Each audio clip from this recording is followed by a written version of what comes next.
Médico, ele vai estar se apresentando melhor, vai estar apresentando a esposa dele, mas ele é médico e é membro da primeira igreja, da Igreja Batista Central de Campinas. Então, para nós é um privilégio muito grande tê-lo aqui conosco essa noite, de vir de tão longe, e estamos muito felizes. Eu, principalmente, estou muito feliz por já conhecê-lo, por já ter o privilégio de ouvi-lo em outra oportunidade.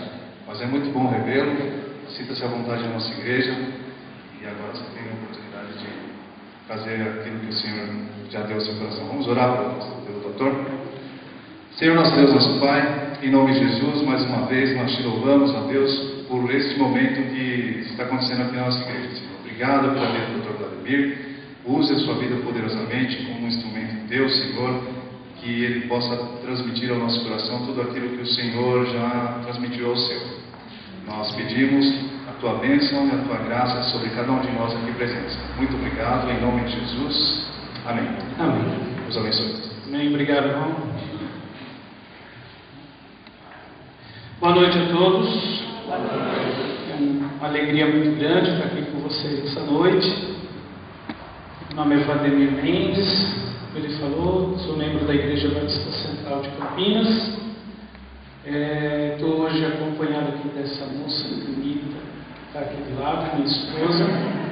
Ela é minha esposa há 27 anos.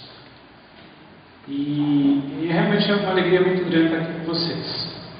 Eu, há uns 15 anos atrás, quando foi aquele despertar que teve lá em 1995? Já naquela época, o pessoal começou a me procurar para falar nas igrejas, para jovens, falar para casais sobre sexo. Eu sou ginecologista, o povo acha que ginecologista entende de sexo. Não é bem por aí não. Alguns até entendem. Mas veio essa oportunidade e desde então eu comecei então aí sim estudar um pouco mais sobre esse assunto, principalmente buscando entender o propósito de Deus para o sexo, não apenas estudar a sexualidade humana do ponto de vista médico, científico, mas estudar um pouco também, entender um pouco melhor, buscar compreender melhor o papel dessa realidade na nossa vida, no nosso dia a dia, como crentes, como cristãos. E aí então surgiu essa vontade. Eu tenho feito isso já desde aquela época e tem sido uma bênção muito grande poder falar, tanto para casados como para jovens, adolescentes que pretendem se casar um dia. Então a gente vai conversar um pouquinho hoje, não falou até 00:30, né? Horário? Bom, dá tempo, dá quase tempo. Vai faltar um pouco, mas tudo bem. Mas então é o seguinte, abra a sua Bíblia aí no Salmo 19. Eu queria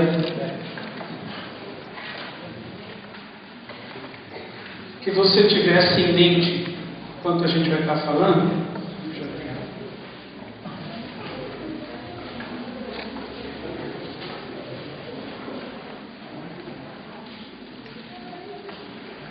o Salmo 19, a partir do versículo 7, diz assim: a lei do Senhor, a palavra, Deus, é perfeita. Ela é perfeita.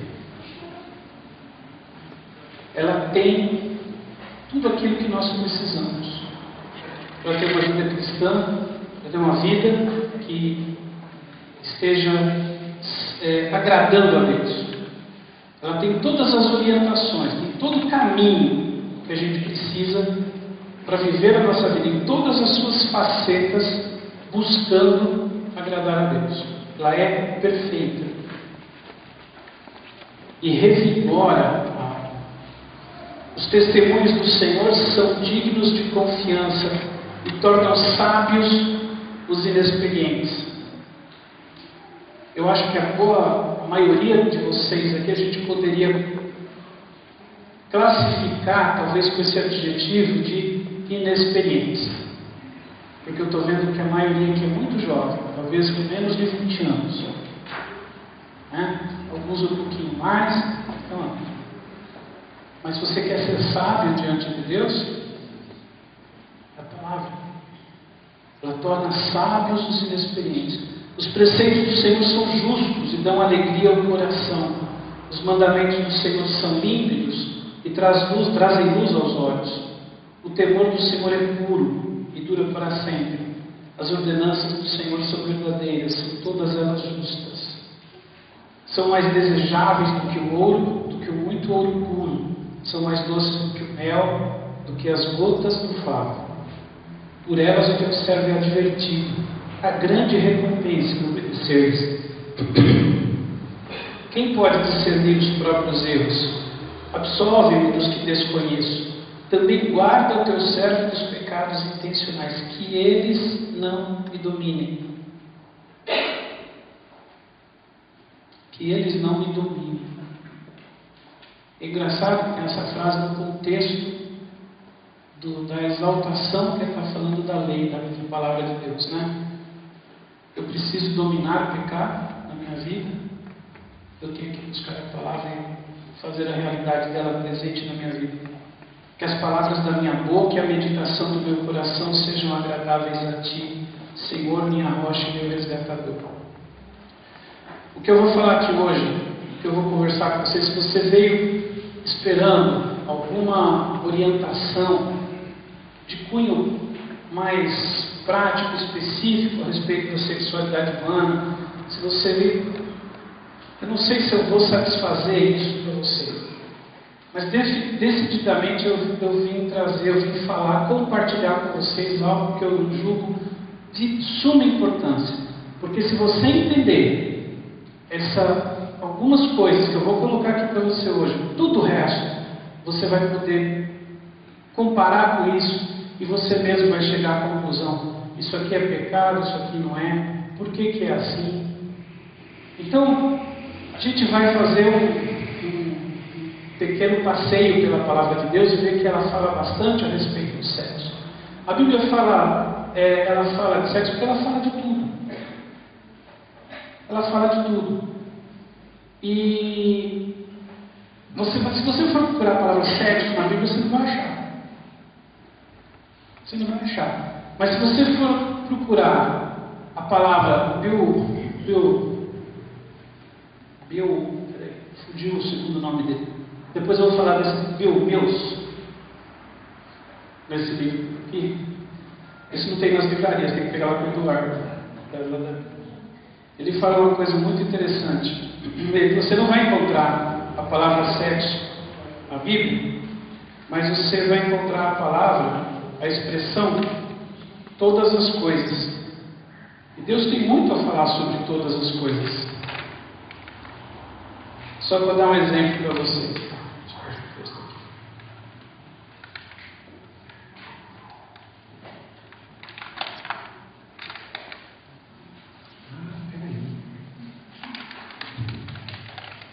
Mudando o livro.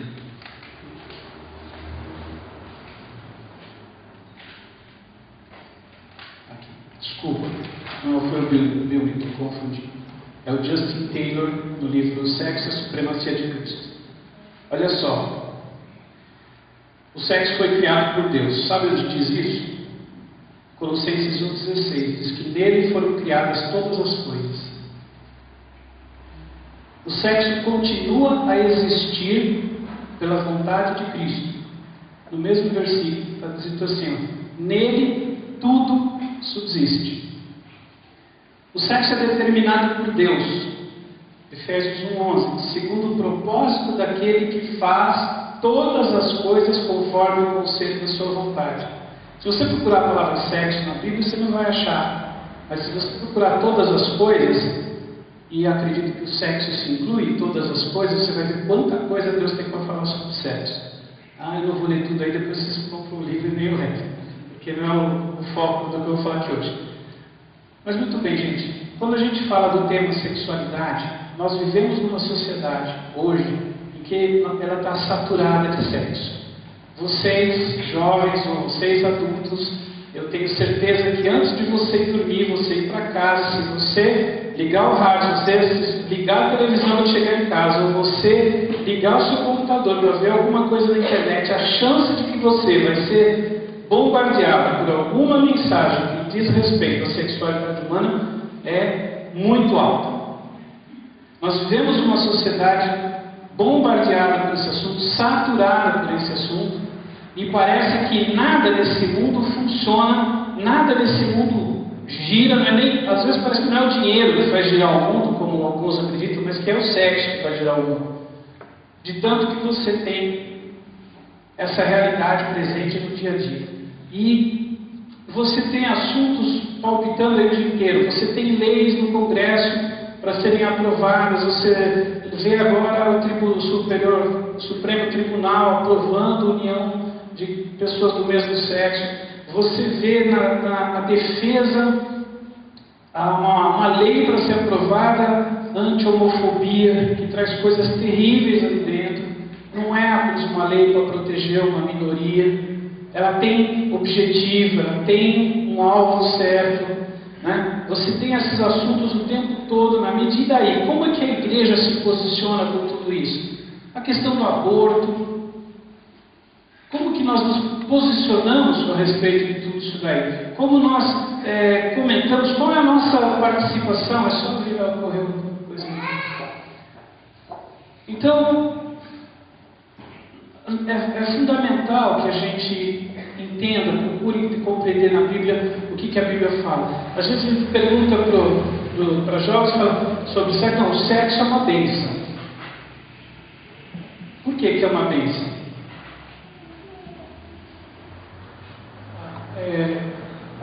Aí já começa a gaguejar. Difícil passar disso. Porque ouviu na igreja que o sexo é uma bênção. Talvez conheça um ou outro texto, mas não consegue ir mais a fundo um pouco. Qual é o propósito de Deus para o sexo? Oi? Entre isso, está no meio. Faz parte disso. Mas quando a gente faz essa pergunta, ou tenta discutir isso um pouco mais a fundo, fica faltando muita coisa. A gente vive numa sociedade que está... Você vive a sua sexualidade conforme o propósito, conforme o padrão de Deus, o padrão cristão, ou você vive a sexualidade conforme uma outra religião. Não caia no engano de que existe uma visão religiosa da sexualidade, uma visão que leva a Deus em conta, e uma visão sem Deus. Isso é um engano. Existem duas visões e as duas são religiosas. Existe uma visão cristã, existe uma visão pagã. Se você não abraça, não vive conforme a visão cristã da sexualidade, você vive conforme a visão pagã da sexualidade. Não se engane. Ou você está bom ou você está bom. Não existe neutro. O paganismo surgiu séculos antes de Cristo e existe até hoje com poucas diferenças.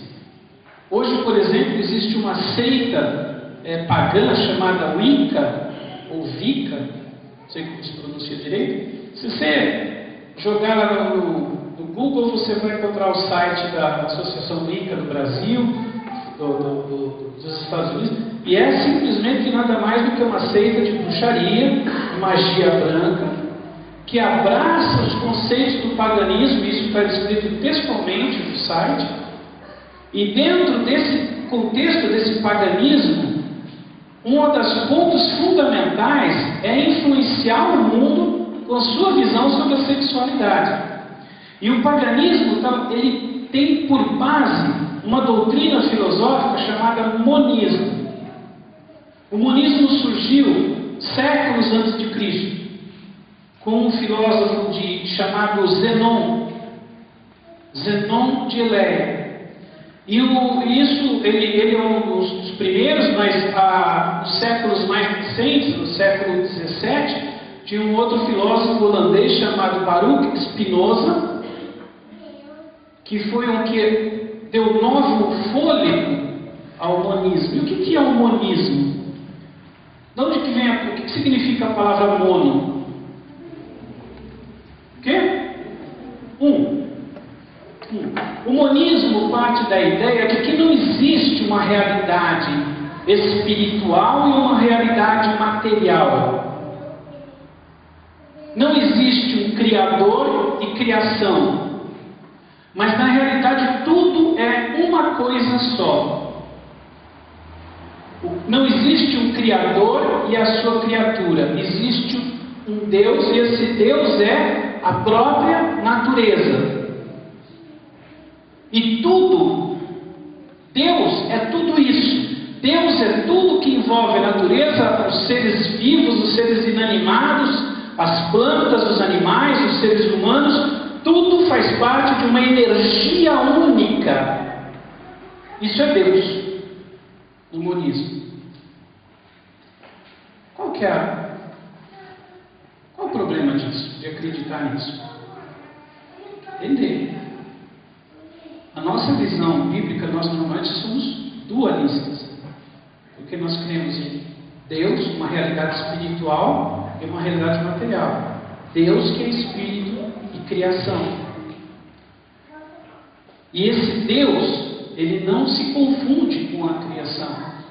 Ele não é a mesma coisa. Deus não está na flor, Deus não está no passarinho. Ele criou o passarinho, ele criou, mas ele não está ali. Mas, doutor, o que isso tem a ver com sexo? Eu vou chegar lá rapidinho. O monismo crê que tudo é uma coisa só. Portanto, se Deus é tudo isso, eu sou Deus. Eu faço parte dessa divindade. Eu faço parte dessa divindade. Eu posso entrar em comunhão com essa Mãe Terra.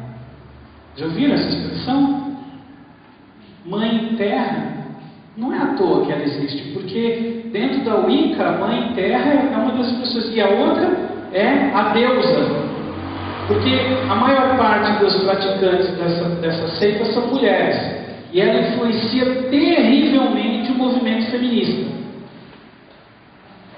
Então existe a deusa interior em cada um de nós. E se nós somos tudo uma coisa só, não tem diferença de homem e de mulher. Porque eu sou as duas coisas. Percebe o passo disso para aceitar o homossexualismo?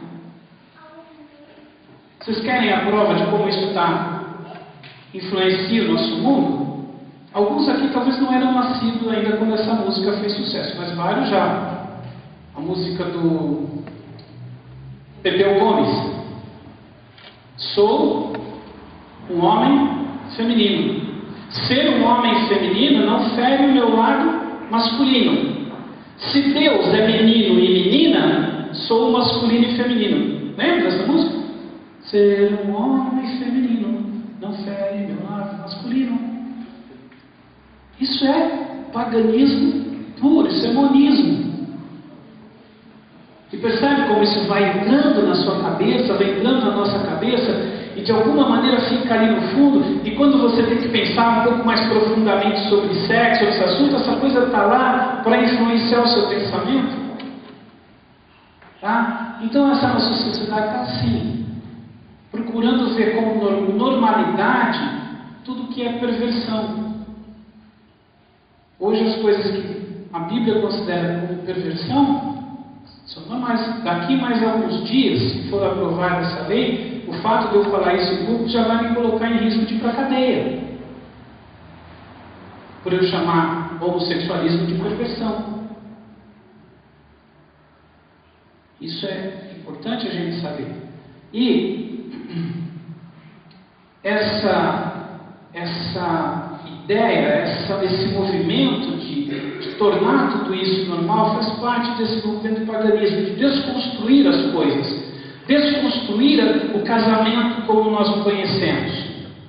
Desconstruir a família como nós o conhecemos, através do divórcio, através do casamento gay, através da normalização dos filhos ilegítimos. Desconstruir o papel de mãe com a liberação do aborto. Desconstruir Deus, o Deus que nós conhecemos, o Deus bíblico, ridicularizando as coisas de Deus, ridicularizando os símbolos cristãos. Tudo faz parte de uma estratégia. Você quer ver um exemplo bem simples de desconstrução através da ridicularização das figuras cristãs?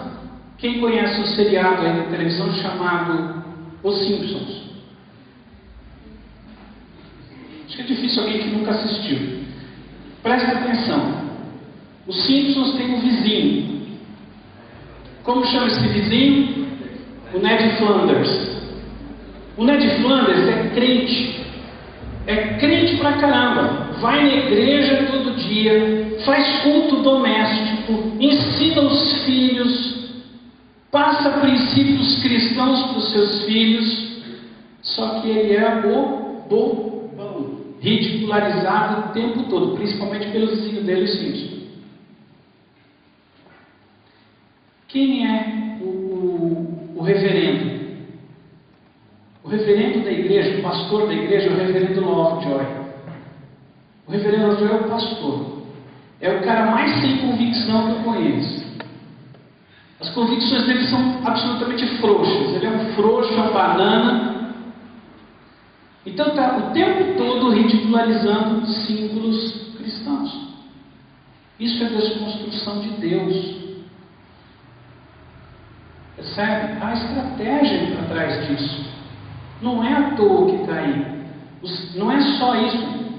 O ano em 2006 eu estive nos Estados Unidos visitando minha mãe e era época de Natal. E quem já esteve lá nessa época sabe como a decoração de Natal está de 1000 a 0 do que se faz aqui. Quase todas as casas têm luzes, lâmpadas, reis magos no jardim, manjedouras, presépios, algumas coisas muito sem gosto, mau gosto, outras muito bonitas, mas assim. Na época estava noticiando no rádio, estava ouvindo, porque eles tiveram que tirar a decoração de Natal do aeroporto internacional de Orlando, porque são símbolos cristãos. E não dá para aceitar num ambiente público que tenha símbolo cristão, porque e as outras religiões? E eles foram forçados a tirar a decoração de Natal. Tudo isso é uma coisa estratégica. Mas e aí, gente? Como é que a gente fica então? Tá ligado? Como é que nós vamos então como nós vamos formar a nossa visão sobre a sexualidade humana? Qual é a visão bíblica da sexualidade?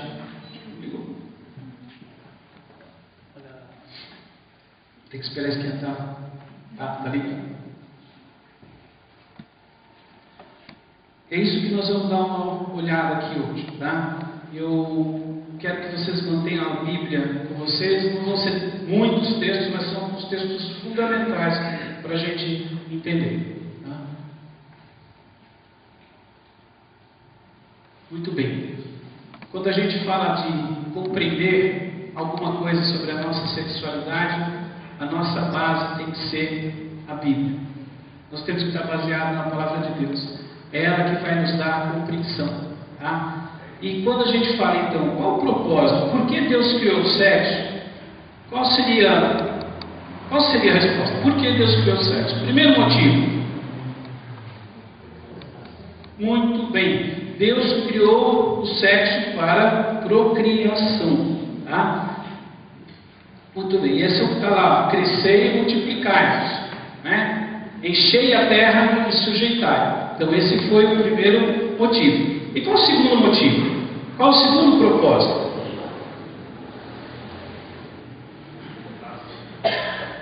Você não vai. Você não vai. Muito bem. Deus criou o sexo para o prazer. Tá? Para que nós possamos ter prazer. Opa! Peraí. Deus criou o sexo para o prazer. É normal, é correto você ter uma relação sexual só para ter prazer com ela? É isso que vocês estão me dizendo? É ou não? Eu não estou sentindo convicção nenhuma, Marcelo. Eu estou fazendo uma pergunta. Vocês estão dizendo que é normal, é correto um casal ter relações sexuais só pelo prazer que isso traz? É isso?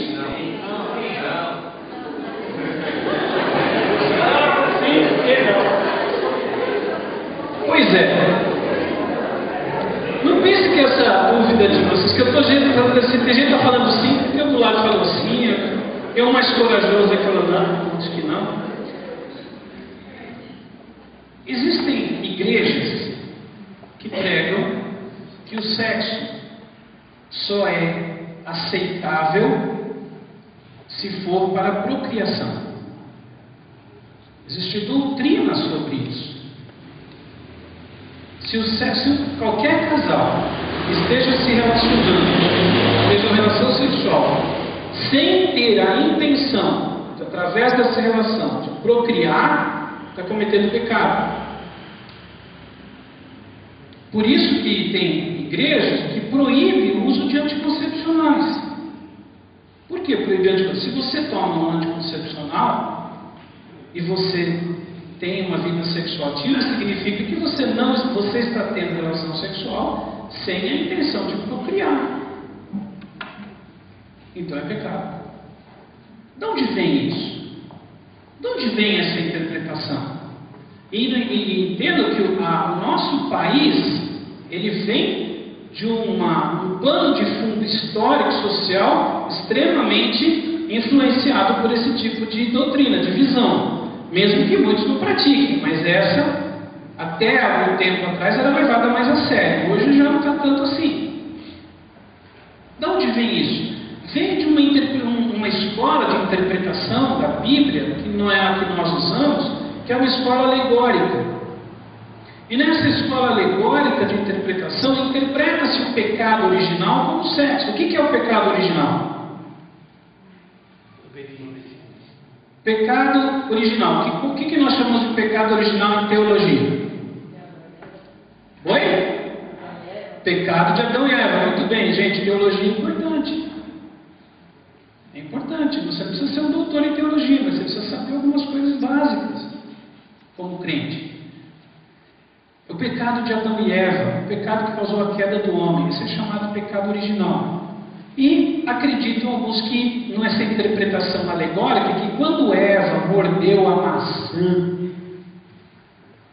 e deu para Adão, isso é uma alegoria, dizendo que Eva, na realidade, desejou sexualmente Adão, caiu no pecado da luxúria, e eles tiveram relações. Então, quando Adão comeu, então eles pecaram dessa maneira. Muita gente acredita nisso. Tem uma autora, tem um livro chamado Malleus Maleficarum. Esse livro foi escrito em 1500 e alguma coisa por 2 padres alemães. E esse livro, eu tenho um exemplar da tradução dele em português em casa. Ele ensina como torturar uma bruxa para ela confessar que é uma bruxa. Né? Esses 2 padres alemães trabalharam ativamente na Inquisição, fazia caça às bruxas.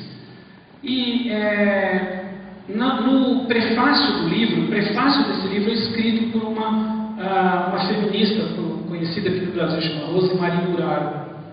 E ela diz textualmente isso, ela dá essa interpretação e fala: é assim que tradicionalmente a Bíblia interpreta o sexo. Ela fala isso. Na verdade não é a Bíblia, tem uma doutrina que interpreta assim. Agora você pode pensar no pecado de Adão e Eva. Que pecado de Adão e Eva? Nós seguimos a escola de interpretação bíblica que a Igreja Batista, a Igreja Cristã Reformada usa, é a escola literal. Então quando diz que Eva comeu o fruto, significa que ela comeu o fruto. Não é maçã, porque não está escrito maçã, não está escrito fruto. E não que ela fez qualquer outra coisa. Eu vejo pelo menos 3 pecados que Eva cometeu. Você sabe dizer quais foram? Desobediência. Deus falou para não comer, ela comeu. Qual mais? Opa, alguém falou aí. Cobiça, muito bem. Ela quis ser aquilo que não era para ela ser, quis ser igual a Deus. Terceiro. Olha só.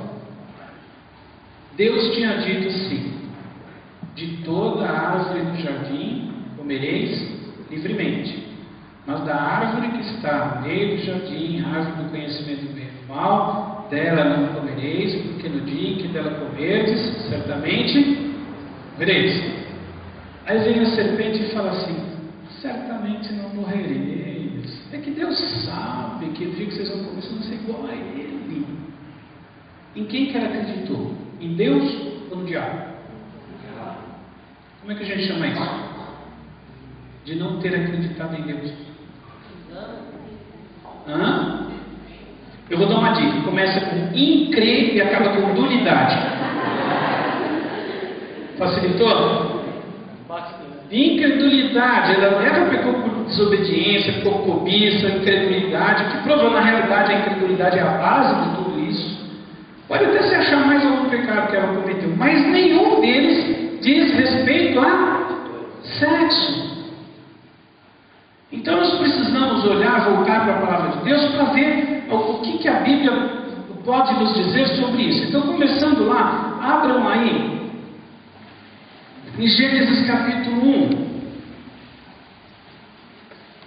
Gênesis capítulo 1, versículo 31. Alguém leia alto e forte. Gênesis 1, 31.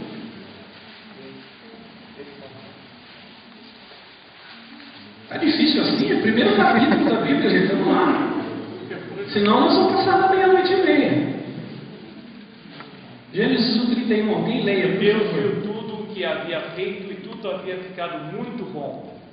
Tarde já tarde, amanhã, esse foi o sexto dia. Se você ler o capítulo todo, você vai ver que Deus, à medida ele criou, a cada dia que ele terminava, ele olhava, a Bíblia diz que ele olhava e via que era bom. E aí no sexto dia foi quando ele criou o homem e a mulher, ele olhou e viu que era muito bom. E Deus tinha terminado, ele tinha acabado de criar. Deus não criou nada pela metade. Ele havia criado Adão e Eva com tudo que eles tinham que ter, com todos os acessórios, com todos os opcionais já estavam lá. Inclusive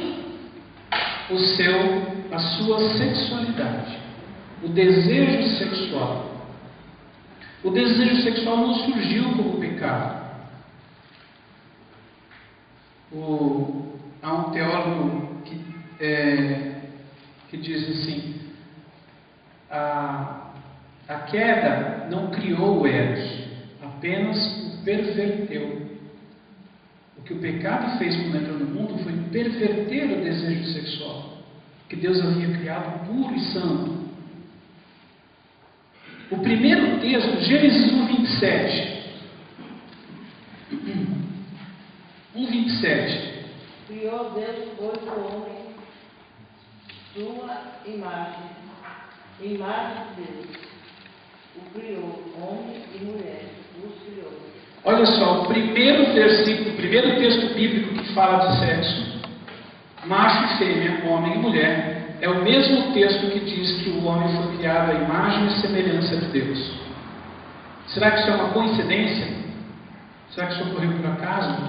Não tem coincidência na Bíblia. A gente acabou de ler lá no Salmo 9 que a lei do Senhor é perfeita.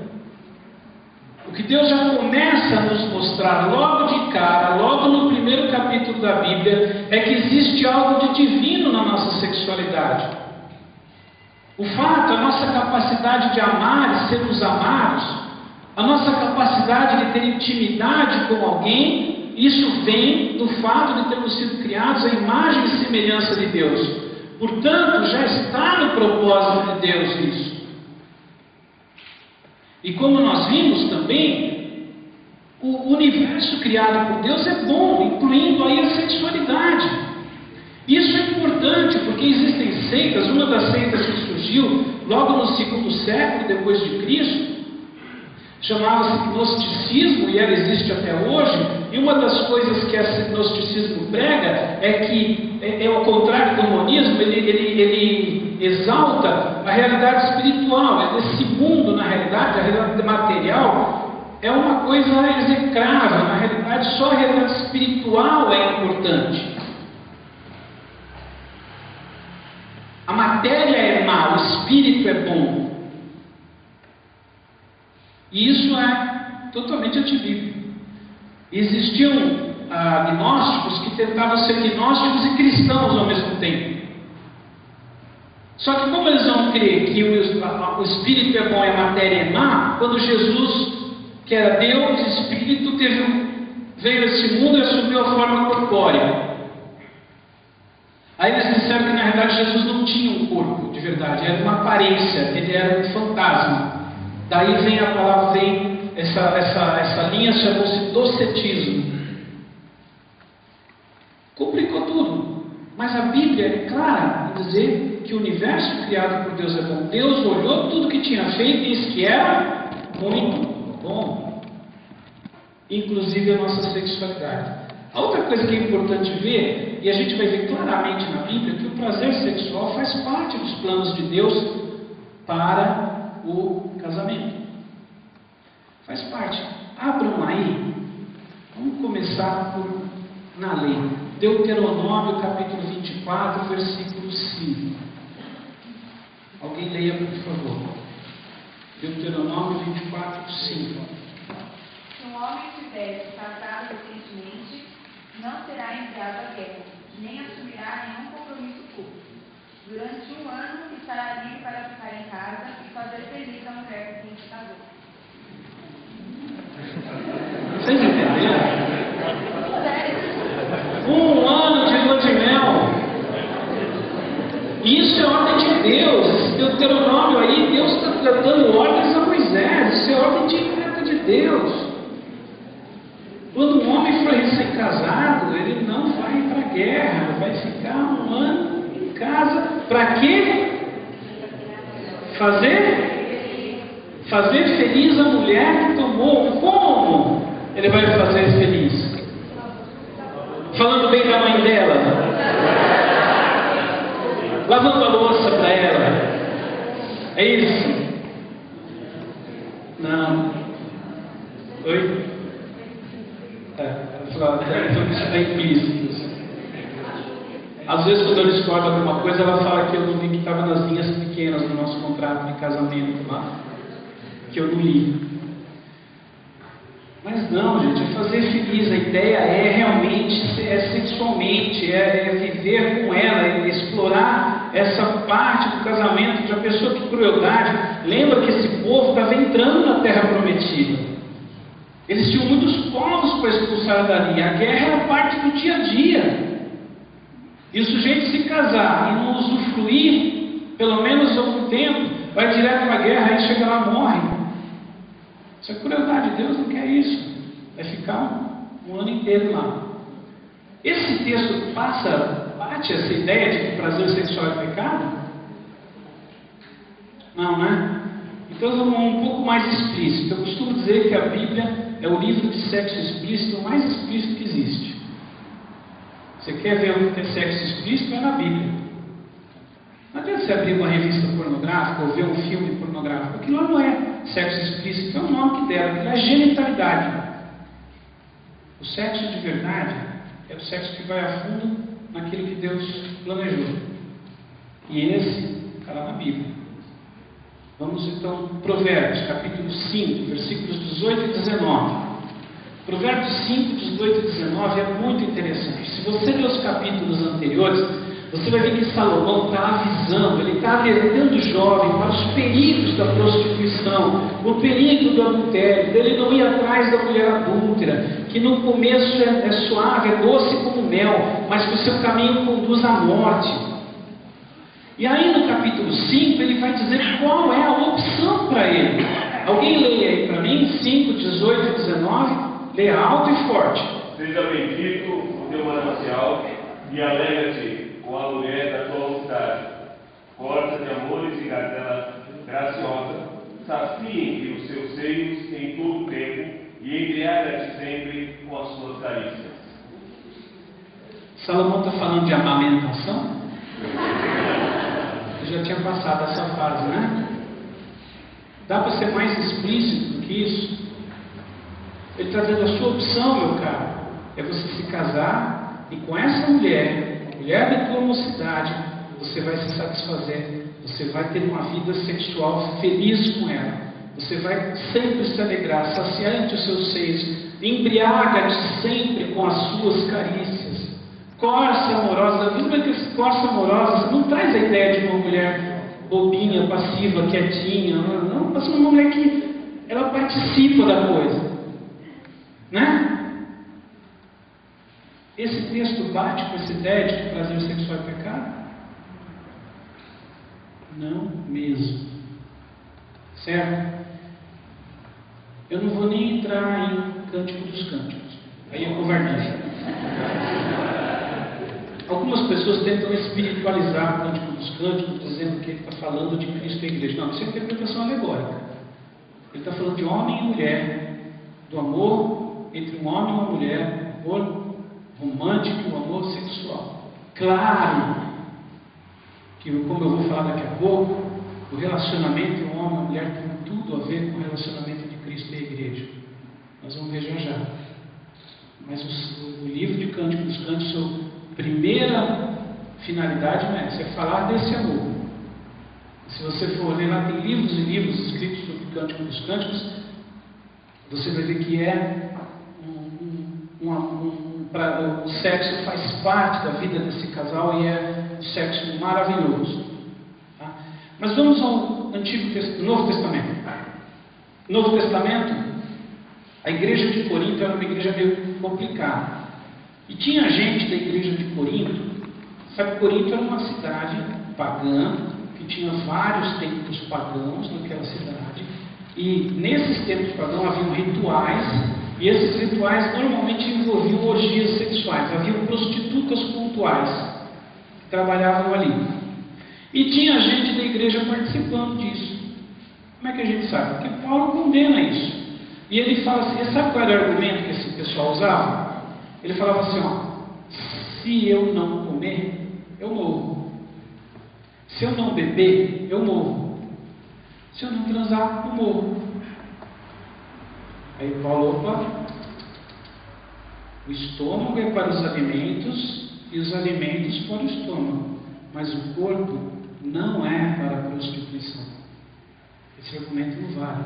É claro que se você não comer, você morre de fome, se você não beber, você morre de sede, mas se você não fizer sexo, você não morre, a não ser que seja de vontade. Mas bem assim, eu sou formado há 25 anos, vai fazer, não, 24, 25 vai fazer no ano que vem, 24 anos. Eu nunca vi uma pessoa morrer por falta de sexo. Nunca vi.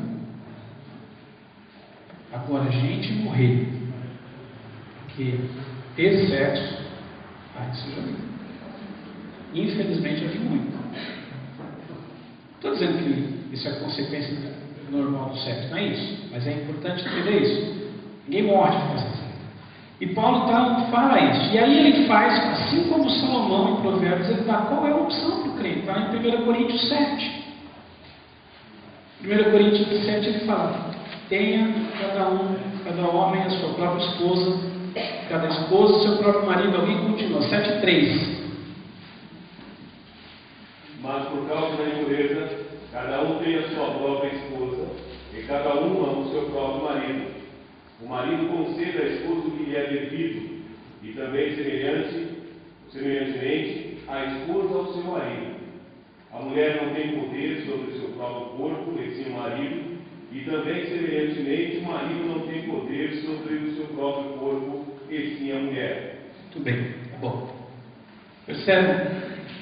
O marido pague a mulher o que lhe é devido. Essa tradução que ele leu, o marido conceda a mulher o que lhe é devido. O que ele está falando? Sexo, gente. Isso é claramente visto, porque no capítulo 6 ele estava falando da impureza sexual, e ele começa o capítulo 7 como? O comecinho da primeira fase do capítulo 7. Ora, quantas coisas que me escreveste, bom seria que o homem não tocasse em mulher. Pois é, você percebe? Ele começou falando, eles escreveram disso. Bom seria que o homem não tocasse em mulher, está falando o quê? Tocar no sentido sexual. Porque Paulo achava que era melhor eles dedicar ao ministério. Não é que Paulo era gay, como alguns. Não, tem alguns do movimento gay, acho que fala que Paulo era gay por causa disso daí. Ou seria que o homem não é por isso. Paulo com certeza era casado, tinha sido casado, ele fez parte do Sinédrio. Mas é porque Paulo achava que eles tinham que se concentrar no ministério. A expectativa era que Cristo ia voltar em pouco tempo. E era melhor se concentrar, mas quem está no ministério pode se dedicar melhor se não for casado. Isso é verdade.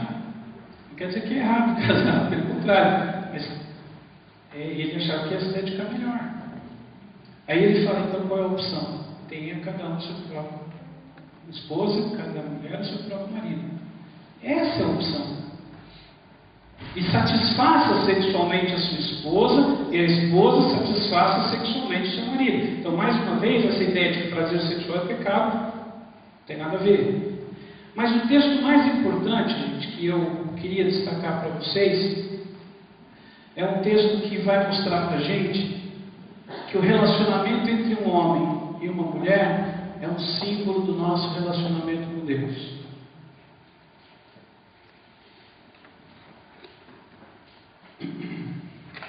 A Bíblia começa com um casamento e termina com um casamento.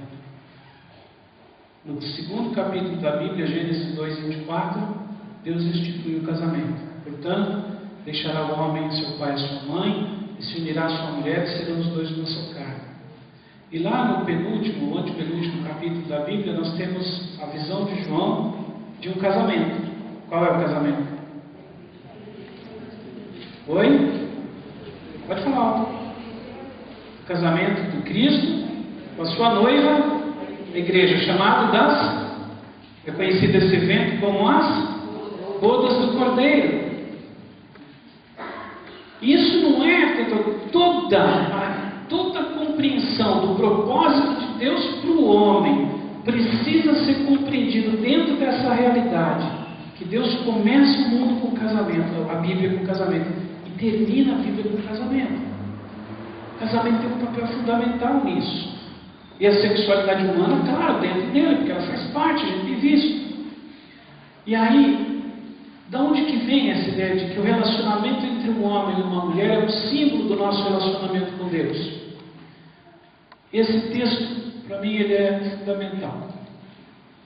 Eu trouxe a minha própria ponteira laser porque a luz é verde. Achei que ela vai me dar uma cara de luz vermelha, não quero não. Vou usar de verde. Por essa razão, o homem deixará pai e mãe e se unirá à sua mulher, e os dois se tornarão uma só carne. Já conhece esse texto? Está lá em Gênesis, e Jesus também citou esse texto. Agora olha que Paulo fala em seguida, este é um mistério profundo, mas eu me refiro a Cristo e a igreja. Gente, que será? Que mistério é esse? Que mistério é esse que envolve Cristo e a igreja? Ele está falando de casamento, ele está falando de sexo, seremos dois uma só carne. Grande é este mistério, mas eu me refiro a Cristo e a igreja. Esse mistério é um mistério que foi revelado. Esse texto, para mim, foi um divisor de águas na minha vida, na compreensão dessa questão do papel do casamento e da sexualidade em nossas vidas, do plano de Deus para isso. Porque quando ele fala isso, quando ele mostra que tem uma relação profunda entre Cristo e a igreja, o relacionamento entre um homem e uma mulher, ele na realidade está mostrando que Deus criou o casamento e criou o sexo como uma ilustração, como um exemplo, como algo que aponta para uma realidade maior e mais sublime. E Deus criou o casamento, e Deus criou o sexo para apontar para si mesmo. Se você, meu jovem, você está namorando, está noivando, pretende se casar, e você tem aquele desejo, aquela ideia de que você vai se casar para ser feliz com alguém, comece a repensar isso. Não é que Deus não quer que você que você seja feliz, mas não foi para isso que Deus criou o casamento. Isso é fundamental você entender. Deus não estava pensando na sua felicidade quando criou o casamento. Ele não estava pensando nisso. E quanto mais cedo você se conscientizar disso, mais cedo você vai aprender o real significado do casamento e vai ter mais possibilidade de viver um casamento de verdade que honre e glorifique a Deus. Deus criou o casamento para apontar para Ele mesmo. A grande propósito do casamento é honrar e glorificar a Deus. O casamento serve para apontar para Deus. Há algumas coisas importantes que você precisa entender. O casamento reflete a imagem de Deus no casal.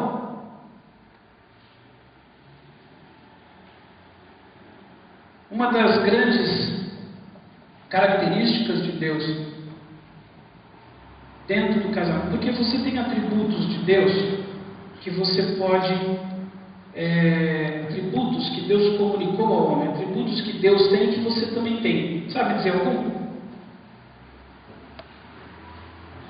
Vamos lá, mais um pouquinho de teologia. Atributos de Deus. Vamos lá, gente, fala alguma. Amor, paciência. Amor, paciência, o que mais? Santidade. Oi? Eu não entendi. Fidelidade. Volição, vontade. Gracioso. Graça. Tudo bem. São atributos de Deus. Agora tem alguns, a maioria desses que você mencionou, nós também temos condições de ter, não temos? Portanto, são atributos, são chamados de atributos comunicáveis, porque Deus comunicou ao homem esses atributos. O homem também tem. E nós temos porque nós somos feitos à imagem e semelhança dele. Animais não têm isso. Por mais que seja bonitinho você achar que seu carro sorrindo te ama, ele não te ama. Ele não tem capacidade para isso. Por mais não adianta, por mais que você queira, ele não te ama, ele gosta de estar na sua companhia. É agradável para ele estar na sua companhia. E ele vai buscar sempre a sua companhia. Mas não quer dizer que ele te ama. Amor é outra coisa. Amor só o homem pode ter. Os animais não têm. Agora, tem alguns atributos que Deus não comunicou ao homem, que o homem não tem. Alguém sabe dar um exemplo? Santidade. Oi? Santidade. Não, santidade nós também temos. Onipresença, onisciência, onipotência, a transcendência de Deus, a infinitude de Deus, e tem vários atributos. Agora, alguns atributos desses que Deus nos deu, eles são melhor vividos, eles só podem ser exercidos em relacionamento. Paciência. Você vai ter que ter paciência com alguém. Se não existe ninguém ao seu redor, né? Você tem que ter paciência com as pessoas. A sogra, o patrão. Paciência. Amor, você vai amar. Tá? Agora, alguns esses atributos que você vai ver, que você vai exercer em grupo, ele é melhor exercido no primeiro relacionamento, o relacionamento mais importante, onde você vai exercer esses atributos é no casamento.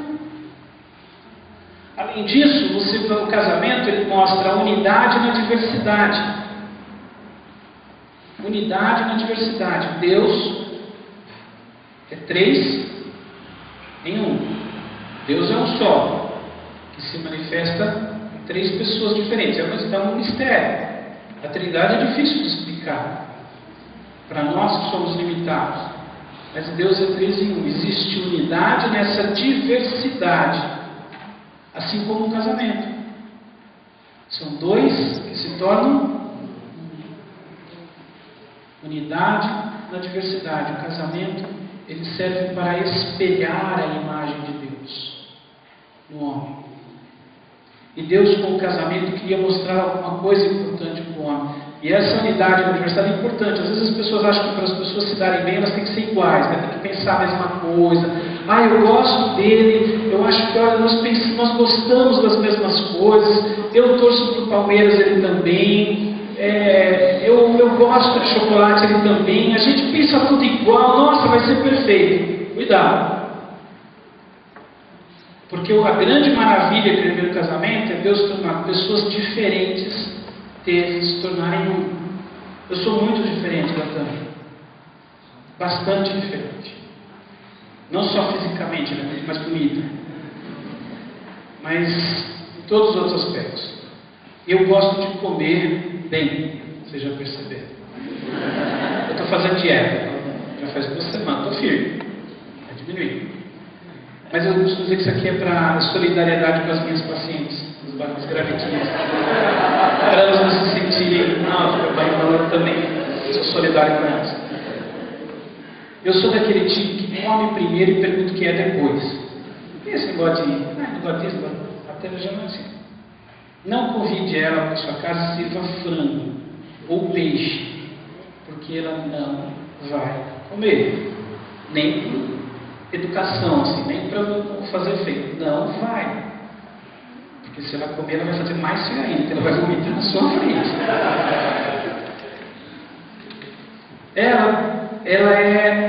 Ela acaba cedo a bateria dela. Daqui a pouco ela já está começando o olhinho a baixar aqui. Ela dorme cedo. Eu gosto de ir até tarde. Ela não. Ela diz que às 11 horas ela vira boba. Então nós somos muito diferentes. Nosso jeito é diferente. Mas graças a Deus por isso. Porque ela tem sido suporte para mim nas coisas onde eu preciso. E eu acho que eu estou sendo suporte também para ela e nas coisas que ela também precisa. E essa diferença é importante. Mas vamos voltar ao nosso assunto aqui, gente. Quando a gente... Eu vou soltar uma frase aqui, que eu quero que vocês entendam que é assim, entender definitivamente por que Deus criou o sexo e o prazer sexual. E essa é uma frase minha, de John Piper, tá? E que eu achei fenomenal. Deus criou o sexo para podermos conhecê-lo mais completamente.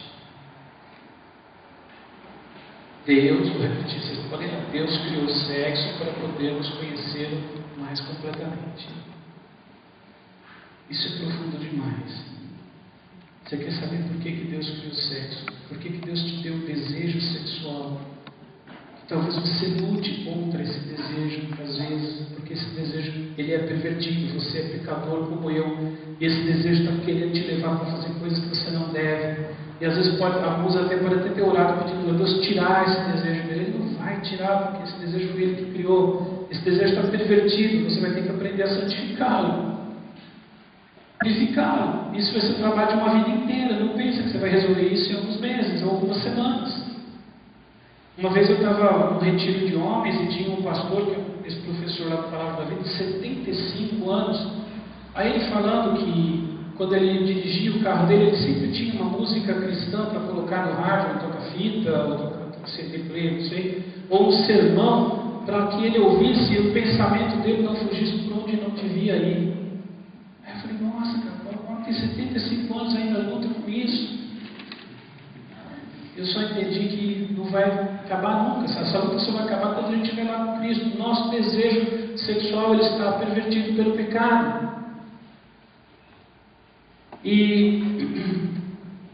Mas Deus criou isso. Deus criou o desejo, Deus criou o sexo, o relacionamento sexual, para que nós pudéssemos conhecê-lo mais profundamente. Como? Como será que Deus fez isso? E mais, Deus, o conhecimento, por outro lado, o conhecimento de Deus é um modo de guardar e guiar a nossa sexualidade. Você se preocupa em ter uma vida sexual que agrade a Deus? Você se preocupa com pureza sexual? Ótimo, é bom que se preocupe. Mas você quer saber como viver isso, como fazer para conseguir viver essa vida, guardar a sua sexualidade, a sua pureza? Conhecer a Deus. Conhecer, nós vamos ver isso já. Aí você vai falar, peraí, estou cansado de ver pregadores, evangelistas, famosos aí, que vão, pregam, a televisão, pega as multidões, de repente você fica sabendo, o sujeito caiu em pecado, fugiu com outra mulher, fugiu com a secretária da igreja, fugiu com a mulher do tesoureiro. E aí, não eram pastores? Não deviam? Poderiam ser, mas eu provavelmente não tinha conhecimento de Deus a esse. É um conhecimento intelectual.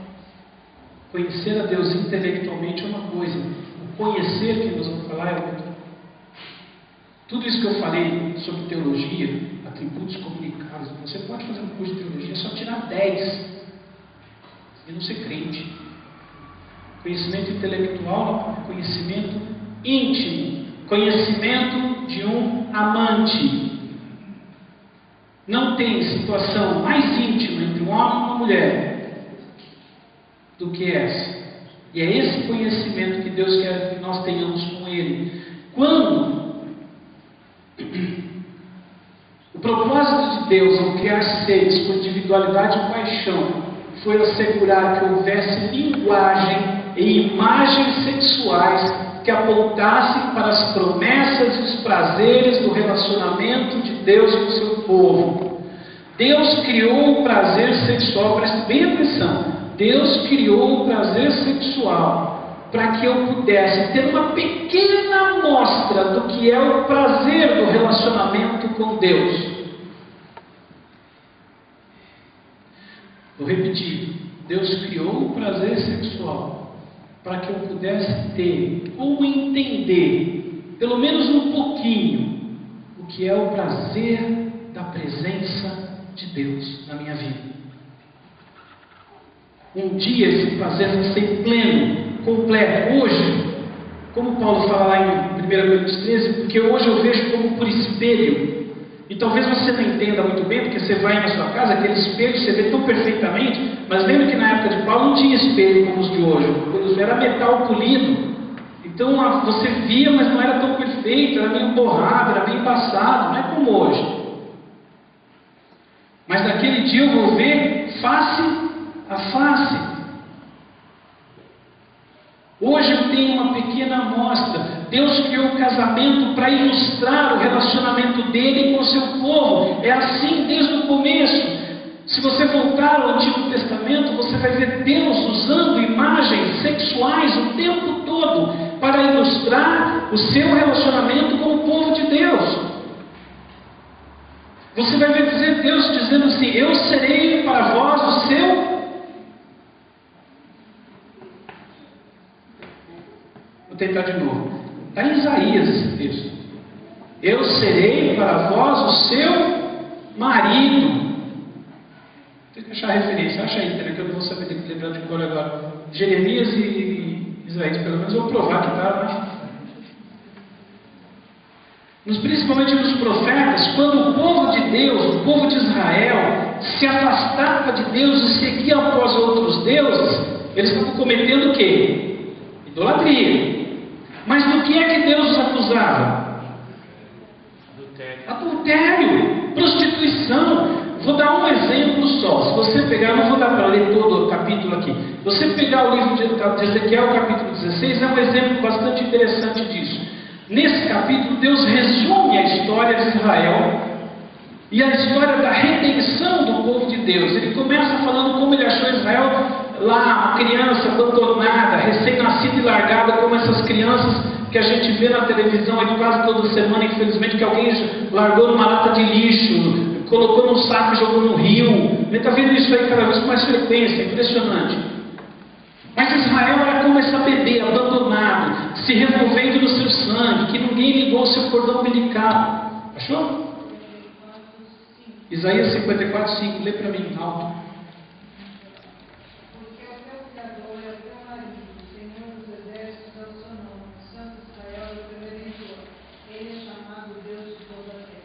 Você é só um deles. O teu Criador é o teu marido. E nesse capítulo 16 então, de Ezequiel, ele está falando, ele começa a falar isso, ele fala como Israel cresceu, se tornou uma mulher bonita, e como Deus fez uma aliança, se casou com essa nação. Mas essa Israel, ele compara, ele está falando de Jerusalém. Jerusalém aí assumindo, né, como toda Judá, né, simbolizando toda Judá. E ele fala como essa nação, como essa mulher se tornou uma prostituta, se tornou uma meretriz, que se prostituía debaixo de tudo quanto é árvore, todo caminho. Que ela fala, você, a linguagem que ele usa é muito pesada. É mais ou menos assim, você transou com todos os que passavam. Tá lá, pode ler. Por isso, no primeiro de Deus, abandona ela, larga, dá a impressão que Deus realmente acabou, não tem mais nada. Mas Deus detesta o divórcio e no final do capítulo Deus vem e redime essa mulher, essa prostituta, essa adúltera que é Israel. O livro de Oséias. O livro de Oséias é um exemplo. Deus manda Oséias vai, Oséias se casa com uma mulher adúltera, essa mulher pula a cerca direto até que ela abandona, desce na pior das prostituições do fundo do poço.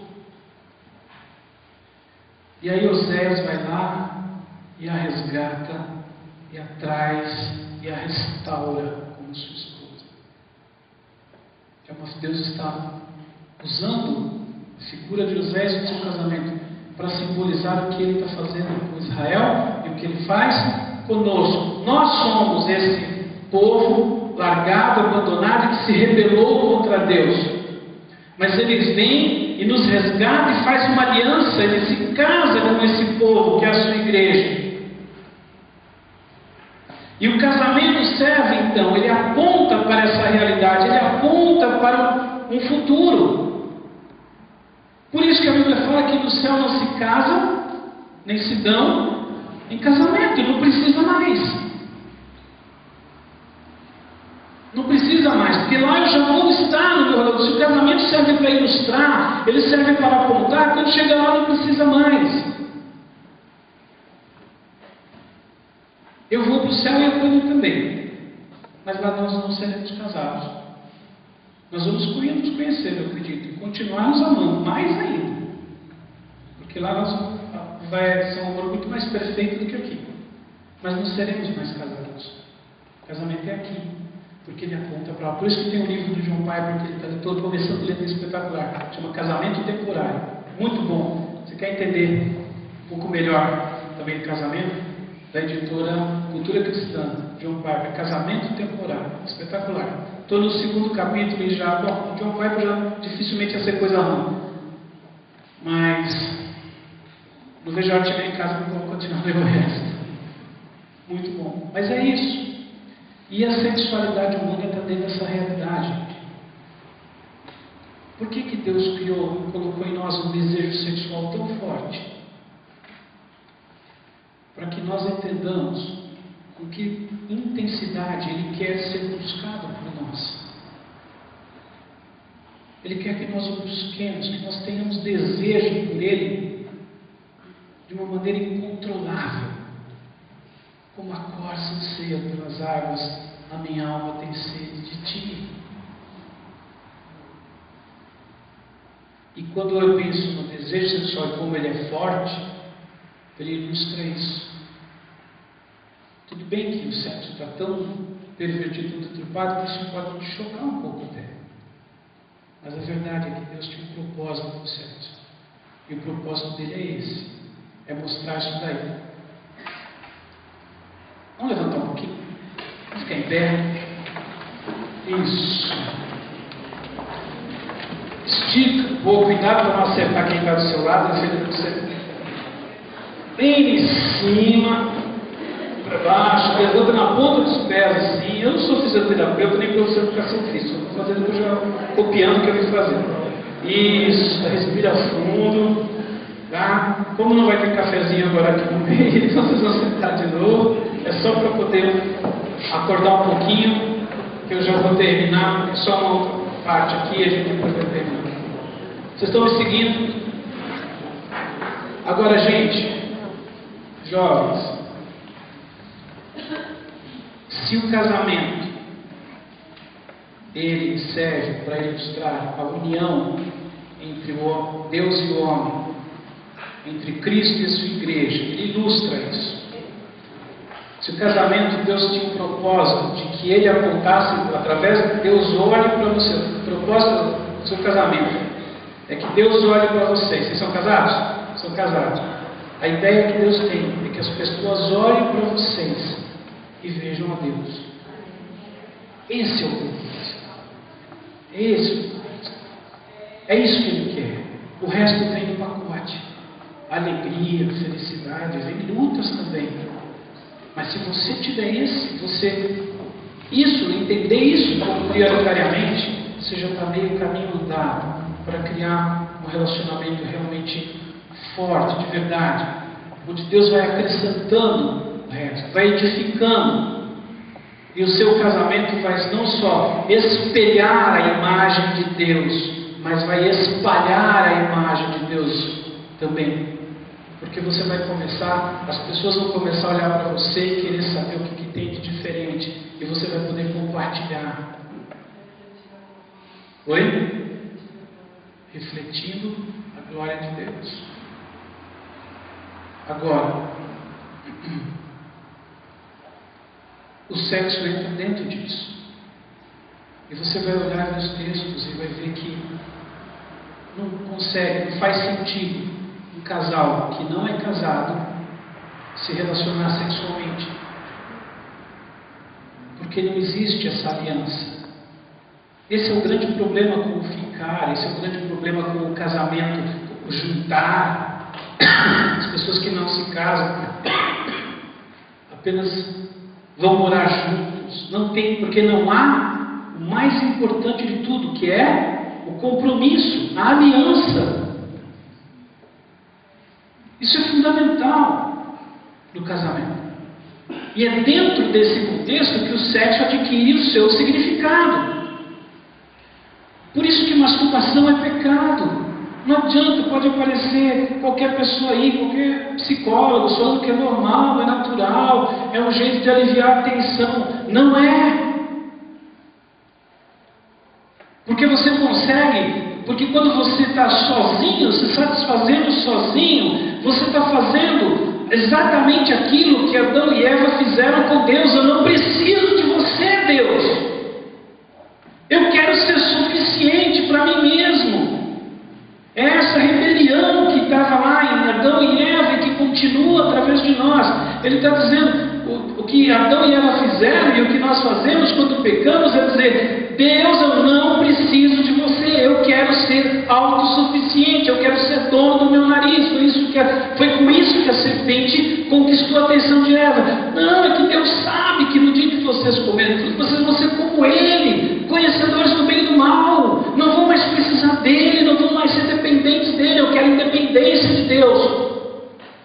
Quando o homem ou uma mulher que estão se satisfazendo sozinhos, estão dizendo exatamente isso: eu não preciso de você, eu me satisfaço, eu me basto. Era isso que Deus queria? Não. É aí que está o problema da masturbação. Agora veja bem, eu gosto muito lá de Paulo em Romanos, quando ele fala: o mal que eu quero, o mal que eu não quero eu faço, o bem que eu quero eu não consigo fazer. Isso é uma luta. Nosso desejo é pervertido. E a gente vai ter que estar o tempo todo lutando contra isso. Não adianta criar alguns sofismas,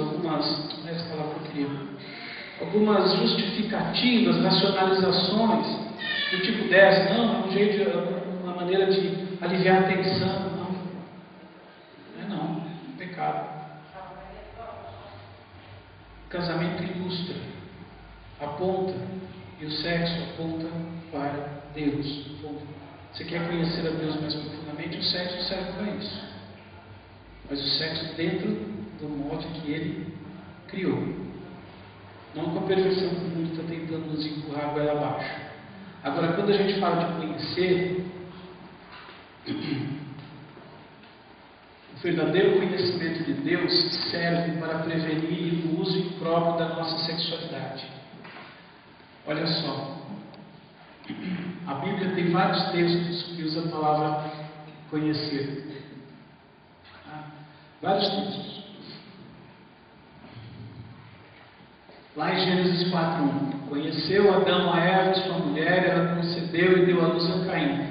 Que conhecer é esse aí? O que ele quer dizer com conheceu Adão a Eva?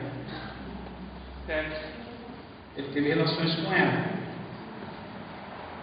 Mateus 1, José, tendo despertado do sono, fez como o anjo do Senhor lhe ordenara e recebeu sua mulher e não a conheceu enquanto ela não deu à luz um filho e pôs o nome de Jesus. O que esse conheceu aí quer dizer? Sexo. José não teve relações com Maria enquanto Jesus não nasceu. Agora, não é que toda vez que a palavra conhecer aparece na Bíblia tenha esse significado, tá?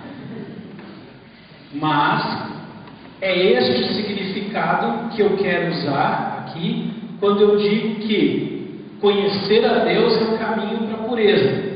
Está como interrogação lá porque eu estou fazendo essa pergunta. Conhecer a Deus é o caminho para a pureza? Conhecer a Deus vai me ajudar a manter puro o meu relacionamento, seja como solteiro, seja como casado? A resposta está na palavra. O verdadeiro conhecimento de Deus prometido em Oséias, lembra de Oséias? Conheçamos e prossigamos em conhecer ao Senhor. Ele traz as poderosas paixões do corpo debaixo da influência da verdade, da pureza e do amor. Então nós vamos ver isso com alguns textos. Vamos lá, Romanos 1, 28. O que diz lá? Romanos, não precisa abrir que está lá na tela. Além do mais, visto que desprezaram o conhecimento de Deus, Ele os entregou a uma disposição mental reprovável para praticarem o que não devia. Lembra que em Romanos 1, Paulo está falando da depravação moral do ser humano. Tá? Lá no versículo, ainda no capítulo 1 de Romanos, ele fala assim, que aquelas pessoas, elas trocaram a glória do Deus imortal por imagens feitas segundo semelhança do homem mortal, bem como de pássaros, quadrúpedes e répteis. Por isso Deus entregou as paixões da impureza sexual segundo os desejos pecaminosos do seu coração para a degradação do seu corpo entre si, porque eles desprezaram o conhecimento de Deus. Porque eles desprezaram o conhecimento de Deus, eles caíram na perversão sexual. 1 Tessalonicenses 4, 3 e 5. Olha só, a vontade de Deus é que vocês sejam santificados, abstenham-se da imoralidade sexual, cada um saiba controlar o seu próprio corpo de maneira santa e honrosa, não dominado pela paixão de desejos desenfreados como os pagãos que desconhecem a Deus. 1 Pedro 1, 14 e 5. Eu gosto muito desse texto. Esse texto é muito lindo. Como filhos obedientes, não se deixem amoldar pelos maus desejos de outrora que viviam na ignorância.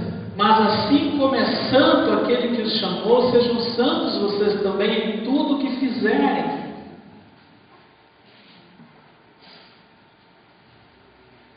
Efésios 4, 22. Quanto à antiga maneira de viver, vocês foram ensinados a despir-se do velho homem que se corrompe por desejos enganosos. A antiga maneira de viver, como está lá no texto anterior, quando viviam como pagãos que desconhecem a Deus. 2 Pedro, olha só, seu divino poder nos deu tudo o que necessitamos para a vida e para a piedade, por meio do pleno conhecimento daquele que nos chamou para a sua própria glória e virtude. Dessa maneira, qual maneira? Por meio do pleno conhecimento, né?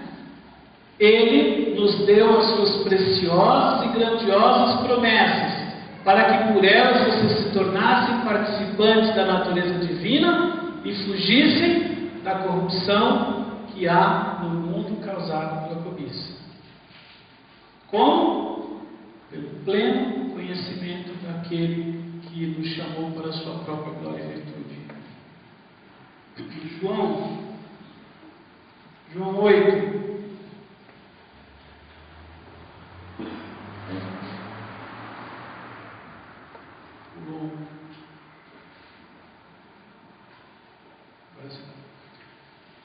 Se vocês permanecerem firmes na minha palavra, verdadeiramente serão meus discípulos e conhecerão a verdade. E a verdade os libertará. Libertar do quê? Das doenças? Da injustiça social? Do desemprego? Da pobreza? Do que é que Jesus veio nos libertar? Do pecado. Da perversão. Como? Conhecendo a verdade. Quem é a verdade? Jesus. Ele é o caminho, a verdade e a vida. Então, gente, retomando, Deus criou o sexo para quê? Para que eu pudesse conhecê-lo mais profundamente. Se você guardar essa frase e começar a estudar a palavra de Deus devagaramente, você vai ver que só isso daí já é uma grande coisa. Já vai te ajudar demais. Segundo, o conhecimento de Deus é um modo de guardar e guiar a nossa sexualidade. E olha, aqueles que estão aqui que são casados, mesmo de muitos anos de casados, eu espero que vocês estejam ouvindo o que eu estou falando, que é para vocês também. Eu não estou falando isso aqui só para os jovens, não, para os solteiros, para os adolescentes. Tudo que eu falei aqui vale absolutamente da mesma maneira para os dois grupos. Você já ouviu falar do sistema solar? O sistema solar está lá o Sol e os planetas. Por que é que os planetas mantêm aquela órbita constante? Há milênios e milênios, os planetas estão lá mantendo a mesma órbita. Por quê? Por que esses planetas não saem da órbita? Um pouquinho de física aí, não é mais teologia, agora é física. Vamos lá, os que estão no segundo grau, ali, prestando vestibular. Por que é que os planetas não saem das suas órbitas? Força gravitacional. Oi? Força gravitacional. A força gravitacional de quem? Força gravitacional de qual dos corpos celestes que mantém os planetas? O Sol. O Sol tem uma massa 300 mil vezes maior do que a da Terra. E graças à presença do Sol ali, os planetas circulam na sua órbita constante e não muda. E ela é tão constante que os estudiosos físicos e matemáticos, mesmo dos séculos passados, conseguiam determinar essas órbitas calculando matematicamente, através de cálculos matemáticos. Teve um astrônomo e físico chamado Kepler, que ele concluiu que tinha um planeta, depois ficou chamando, não sei, agora não lembro se foi Saturno, um desses planetas, aí não lembro qual. Ele não viu o planeta, mas ele deduziu matematicamente que tinha que ter um planeta. Não me pergunte como, eu gostaria até de saber, eu acho uma coisa assim que me impressiona demais isso. Mas é graças ao Sol que os planetas não têm. Vamos usar essa figura. Desculpa, eu voltei.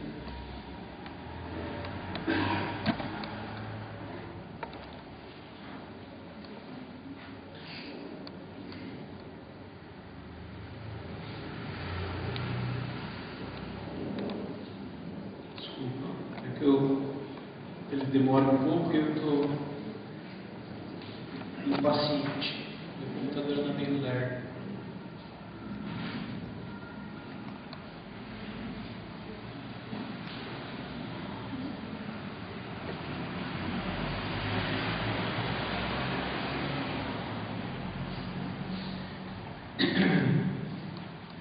Se Cristo for o sol da sua existência, todos os planetinhas da sua vida vão girar na órbita certa. Todos eles, sem nenhuma exceção.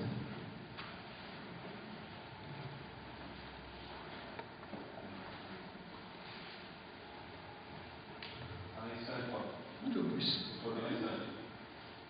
Ah, aqui. Obrigado. Todos eles circulando numa órbita constante. Todos os planetinhas da sua vida. Suas emoções, sua carreira, sua profissão e a sua vida sexual. Se Cristo tiver lugar de supremacia da sua vida, da nossa vida, se Cristo for o sol da nossa existência, todos os planetinhas da nossa vida vão estar orbitando a sua órbita correta. Você tira o sol daí no meio para ver o que acontece. Aquilo que esses filmes de Hollywood gostam de fazer. Nova York, já viu como eles gostam de destruir Nova York? Ela já foi destruída umas 500.000 vezes. Infelizmente, há uns 10 anos atrás, quase destruíram de verdade, né? Às vezes adoram, os caras de Hollywood adoram destruir Nova York. Acho que eles têm alguma rixa, né? Que Hollywood é lá na Califórnia, do outro lado, né? Alguma rixa que eles têm. Mas é aquilo que vai acontecer. Se você tira o sol dali, os planetas vão começar a fazer assim, e uma hora vai trombar um no outro. A mesma coisa, quando Cristo não está no centro, a sua vida vem uma baderna, uma bagunça. Em todos os sentidos. Mas se você quer que a sua vida comece a entrar na órbita correta, Cristo tem que estar no lugar, tem que ser o sol. E além disso, não só a sua vida sexual vai entrar na órbita correta, como ela não vai ter mais importância do que ela merece. É apenas mais um dos planetinhas da sua vida. Não é aquela coisa toda que o tempo todo martelando na cabeça. A minha oração aqui hoje era que vocês pudessem entender que Deus tem a sexualidade humana em alta conta, porque foi Ele que criou, e Ele criou para um propósito, que era apontar para Ele mesmo, para apontar para a sua glória. Deus é mais exaltado quando nós buscamos nos satisfazer nele. O nosso casamento só vai ter sentido se ele apontar para Cristo, se ele apontar para Deus, se ele for refletir a glória de Deus. A sua vida sexual, casado ou solteiro, ela pode ser algo que reflete a glória de Deus. E para isso basta você buscar conhecer a Deus. Mas não é conhecer intelectualmente. Precisa conhecer intelectualmente. Você precisa estudar a Bíblia. Você precisa estudar a doutrina da sua igreja. Você precisa saber o que são essas coisas. Você precisa conhecer a doutrina da salvação, a doutrina do pecado, a doutrina do Espírito Santo. Você precisa conhecer.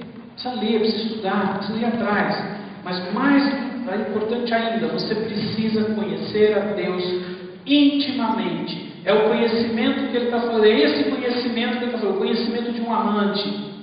O conhecimento íntimo, profundo, conhecimento de marido e mulher. É nesse sentido que Deus quer ser conhecido por você. Ele deseja isso ardentemente. Se você orar pedindo conhecimento de Deus, buscando, pedindo que Ele te ajude nisso, com certeza Ele vai te atender. Porque é isso que Ele quer. É isso que nós precisamos aprender sobre a sexualidade. Se você entender isso, tudo o resto pode vir agregar, você pode conseguir conhecimentos mais importantes. Existem bons livros que você pode ler. Eu recomendo alguns, mas antes de eu recomendar os livros, eu queria orar.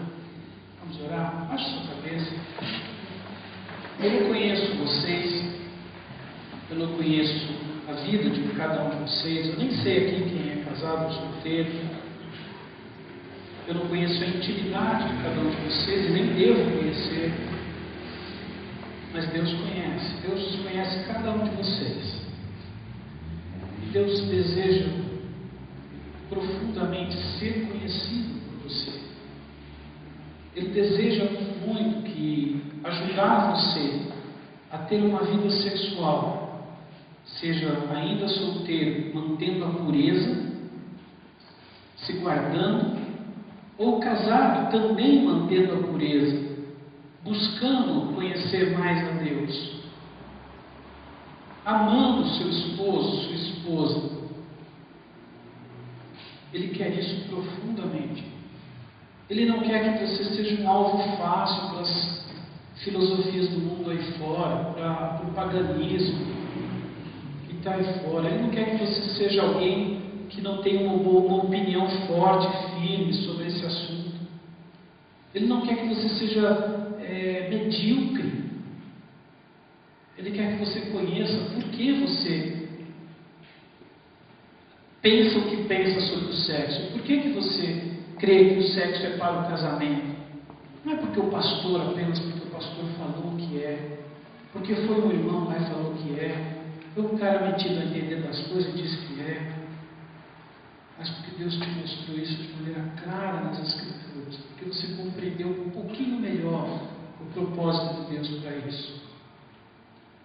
E tenha certeza que se você confiar na graça de Deus para o futuro, na graça que Ele tem reservado para você, Ele vai te ensinar a conviver com a sua sexualidade de maneira pura, de maneira que exalte o nome dEle. Faça um compromisso com Ele, de buscar esse conhecimento. Eu não vou fazer um apelo, pedir para você vir aqui à frente, isso é entre você e Deus, é entre você que está, é obra do Espírito Santo. Senhor Deus, muito obrigado pelo dia de hoje, muito obrigado, Senhor, por esse grupo tão bonito aqui, sábado à noite, tem tanta gente aí se perdendo nas baladas. Esse povo está aqui buscando um pouquinho mais do conhecimento do Senhor. Louvo o teu nome por isso, Pai. Muito obrigado pela oportunidade de expor um pouquinho mais da tua palavra. Eu peço, Pai, que o teu Santo Espírito esteja trabalhando na vida, no coração desses que aqui estão. Que eles possam ter compreendido um pouco melhor o papel do casamento e da sexualidade em nossas vidas, o teu propósito para isso, mas tem tanta coisa mais para ser descoberta, Pai. Põe em cada um aquele desejo forte de conhecer mais sobre isso, Pai, e buscar na tua palavra, porque ela é perfeita, ela supre tudo aquilo que nós precisamos. Como disse lá Pedro na sua segunda carta, que o Senhor nos deu tudo aquilo que nós necessitamos para a vida e para a piedade. Está tudo à nossa disposição, Pai. Ajuda-nos a encontrar, a descobrir, revela, Pai. Transforma os nossos corações. Nós te pedimos isso, em nome de Jesus. Amém. Irmãos, Deus abençoe vocês. Eu queria só compartilhar com vocês. Eu acho que dentro existem muitos livros escritos sobre esse assunto. Muitos livros. Alguns muito bons, outros nem tanto. Eu trouxe aqui algumas sugestões de leitura para que você possa compreender um pouquinho melhor. Tem mais alguns que eu não trouxe, que eu peguei. Para aqueles que estão se preparando para o casamento, tanto para entender o propósito de Deus para o casamento, esse livro aqui se chama Luz, Restaurando a Intimidade Conjugal, do Bill Mills. Na realidade, ele foi publicado pela Igreja Batista de Atibaia. O Marcelo sabe como conseguir cópias desse livro, não é caro. Então, é muito bom, um livro muito bom sobre esse assunto do casamento e o papel, o propósito de Deus no casamento. Esse que eu falei que eu nem acabei de ler ainda, mas é muito bom, Casamento Temporário, do Pai, para você entender o propósito de Deus no casamento. eu acho fundamental, cada jovem devia ler isso, os casados também. Para aqueles que estão se casando, o ato conjugal do Tim LaHaye continua sendo um bom livro, que vai em detalhes sobre o relacionamento sexual propriamente dito, que vale a pena ver, ainda é um bom livro. Ou então, tinha um que chamava A Intimidade Conjugal, do Ed Mead, mas está esgotado, infelizmente está esgotado. Mas talvez alguém na igreja tenha, possa compartilhar, fazer alguns tipos de... Não segure para você. Se você tem esse livro do Dr. Ed Mead, o título é Intimidade Sexual. E vale a pena, compartilhe. Mas não fique para você, leia e devolva. Passe para frente. O Sexo, a Supremacia de Cristo, o John Piper é uma coletânea, não é só o John Piper. O John Piper é o pastor da Igreja Batista Belém, no estado americano de Minnesota, e ele tiveram uma conferência teológica alguns anos atrás, que tem sempre o tema daquela conferência era o Sexo e a Supremacia de Cristo. E esse livro tem 2 capítulos, são exatamente a palestra dele, que fala muito disso que eu falei aqui, tem muito do que eu falei está aqui dele, mas tem outros que falaram também naquele dia lá, e está muito bom, vários temas. O pastor, aquele que é da Convenção Batista, o Albert Mohler, fala sobre o casamento homossexual. O David Paulson, que é um conselheiro, tem um capítulo espetacular sobre pecado sexual e como lidar com ele. Muito bom, vale a pena. Esse livro é muito bom. E este livro, Deus do Sexo, como a espiritualidade define sua sexualidade. Também demais de você ver como o nosso mundo está influenciado pela filosofia pagã. Como tudo que você vê aí correndo no mundo afora está impregnado de paganismo. E é aqui que ele fala claramente, não existe uma opção religiosa ou não religiosa. As duas são religiosas. Ou você abraça uma visão cristã ou uma visão pagã. Tá? Muito bom também. Então são apenas alguns exemplos que vale a pena. E o motivo principal que eu estava trazendo isso é porque eles são profundamente bíblicos. Tá?